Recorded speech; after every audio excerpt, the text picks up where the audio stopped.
The rest of the story. In the golden age of rock and roll, if you wanted to impress somebody with the excitement of the music industry, you took them to Gold Star Studios. Phil Spector owned Gold Star. He also owned many of the most popular rock and roll groups of that time, the Crystals, the Ronettes, the Blue Jeans, and so on. If you wanted to get to know rock impresario Phil Spector, there was somebody else you had to get to know first, Phil's right-hand man, a fellow named Sal. Sal would probably be running the whole show one day, many believed. And some days it seemed as though he were doing that already. An important message to an important pop star, Sal would deliver it. And in person. A big recording session, the drummer is missing? No problem. Sal would fill in on the skins. Probably better than the drummer who didn't show up. Then one afternoon, producer Phil Spector was getting ready to record a single that was to become a rock and roll classic, "Do Run Run" by the Crystals. I met him on a Sunday and my heart stood still. "Do Run Run," you've heard the tune. Anyway, Phil was frantic. Everybody was set except for two performers, the drummer and a female backup singer, neither of whom had arrived yet. It's getting late. So Phil motioned to dependable Sal, who took his place behind the drums. Now all they needed was another female voice. Sal's girlfriend had come down to the studio with him that day. Sal's girlfriend was not a singer, had no ambition to become a singer. She was simply there, daydreaming in a corner, when Phil's bark jolted her awake. "Can you sing?" he asked. Astonished, Sal's girl pointed to herself. "Yes, you," Phil snapped. And he added that whether she was good or bad didn't matter. All he wanted was some noise to fill in. The girl hesitated. "Get out there," Phil shouted. The girl got out there. And from that day on, whenever a female backup failed to show, Sal's girlfriend got the job. If you listen closely, you can hear her voice in the background on a number of classic rock and roll recordings. "He's Sure the Boy I Love," another one, "Then He Kissed Me," or "Wait Till My Bobby Gets Home," or "The Boy I'm Gonna Marry," even "Be My Baby" by the Ronettes, and the Righteous Brothers' mega hit, "You've Lost That Lovin' Feelin'." Listen carefully, and you'll hear her voice. The best reason to go back to your record collection and pull out the Crystals' signature single, "Do Run Run," is so you can say that you heard with your own ears the very first time they performed together. A fledgling rock and roll record producer and a sometimes drummer named Sal, Salvatore Philip Bono. That's right, Sonny Bono. And his teenage girlfriend, whom the world now knows simply as Cher. Only you know the rest of the story. And now for the rest of the story. In 1964, Sonny and Cher formed a musical duo they called Caesar and Cleo and signed with Frank Sinatra's Reprise Records. Under the name Caesar and Cleo, they released singles including "The Letter," a song originally written and released by Don and Dewey in 1957. "Do You Want to Dance," originally written and recorded by Bobby Freeman in 1958, and "Love is Strange," most famously recorded by Mickey and Sylvia and written by Bo Diddley under the alias of Ethel Smith, his wife at the time. But Caesar and Cleo's versions of these songs failed to chart. Late in 1964, the duo signed a contract with Reprise Records under the name Sonny and Cher. Reprise Records executives somehow failed to realize that they already had the duo under contract under the name of Caesar and Cleo. Under the name of Sonny and Cher, they released a song that Sonny wrote late one night in 1964 on a cheap upright piano. Sonny had no paper to write on, so he used a piece of cardboard, a practice that he continued throughout his writing career. This song became a minor regional hit, but I'll tell you more about this song in just a moment. Sonny stayed up late again one night working on songs. Cher went to bed. He wrote what he thought was a good song and woke Cher up for her to try it out. Maybe it was because he woke her up from a good dream, we really don't know, but Cher reportedly hated the song and quickly returned to bed. It was the first song on their first album, which was entitled Look at Us. It was released in the summer of 1965. This song reached #1 in the United States, Canada, and the UK. It became their biggest selling single and their signature song, I Got You, Babe. Now back to that earlier song that I said was just a minor hit. Because of the success of I Got You, Babe, Reprise Records re-released the minor hit, and it became a hit around the world. It was in the top 10 in the United States and reached #1 in Canada.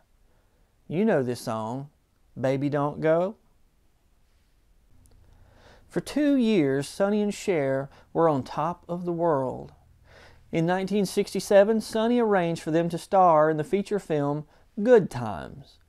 Columbia Pictures had another film slated for them as a follow-up. The film Good Times was a flop, and Columbia sold the rights to what was going to be their follow-up film to MGM. Sonny and Cher were replaced in that project with Elvis and Nancy Sinatra. The name of their intended follow-up film was Speedway. Undeterred, Sonny wrote and produced another film which starred Cher. Sonny and Cher felt so strongly about the film that they invested most of their money and named their first child after the film's title, Chastity. Chastity, now called Chaz, was born on March the 4th, 1969. The movie Chastity was released on June the 24th of the same year. The movie was another commercial flop and almost bankrupted Sonny and Cher. In 1970, Sonny and Cher began working in television. In 1971, they got their own show called the Sonny and Cher Comedy Hour. Do you remember this show? Unlike their foray into film, their TV show was a hit.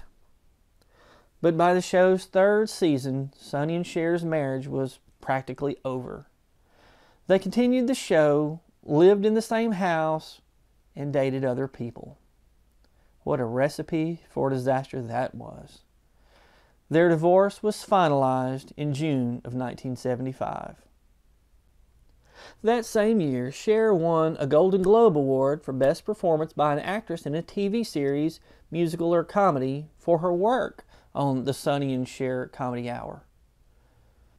Sonny launched his own variety show, the Sonny Comedy Review. Cher also announced plans for a variety show. Critics predicted that Sonny's show would be a success, but held out little hope for Cher's venture. After just 6 weeks, however, Sonny's show was canceled. The Cher show, however, was nominated for 4 Emmys. But then in 1976, something unexpected happened. Sonny and Cher returned to primetime television with a new version of their show called The Sonny and Cher Show. But the magic was gone. After just 2 seasons, the show was canceled.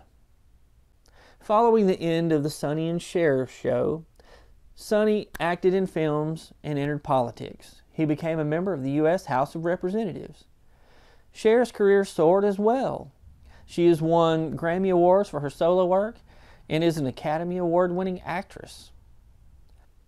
On January the 5th, 1998, Sonny died from injuries he received from hitting a tree while skiing at a resort in Lake Tahoe. Cher gave a tearful eulogy in which she said Sonny was the most unforgettable character I've ever met. The attendees at the funeral sang The Beat Goes On. Written on his headstone are the same words, and the beat goes on. Now we can't forget about Phil Spector, who had Cher sing background vocals, as Mr. Harvey explained, which inadvertently began her career. Phil Spector is regarded as one of the most influential people in pop music history and one of the most successful producers of the 1960s. It was he who developed what we know as the wall of sound production style. His career in music began when he co-founded a group called the Teddy Bears. He wrote a song for the Teddy Bears called "To Know Him Is to Love Him," which became a #1 hit in the U.S.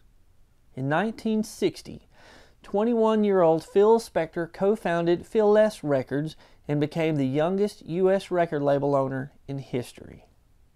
Do you remember what happened to Phil Spector? He was in the news quite a lot, actually. In the early morning hours of February 3rd, 2003, Phil met actress Lana Clarkson at the House of Blues in Los Angeles. Lana left the House of Blues with Phil, and the two rode in Phil's limousine back to his home. The limo driver stayed in the car.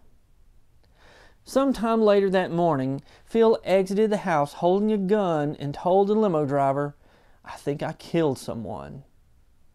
Police found Lana's body slumped in a chair with a single gunshot wound to her mouth.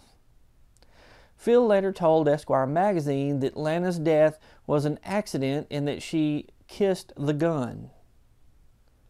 On April 13, 2009, Phil Spector was found guilty of second-degree murder and sentenced to 19 years to life in prison. He died from complications with COVID in a prison hospital in 2021. Oh, what a tangled web we weave. This episode is dedicated to the memory of Lana Clarkson. If you want to take a musical journey, I've posted links to the songs I've mentioned below in the description. Which is your favorite? I'm Brad Dison. Thanks for watching. As Paul Harvey would say, good day. But we're going to let Sonny and Cher in this one. Thank you for watching. You, babe. Say goodnight to everybody. Say goodnight. Say goodnight. Good night, everybody. God bless you.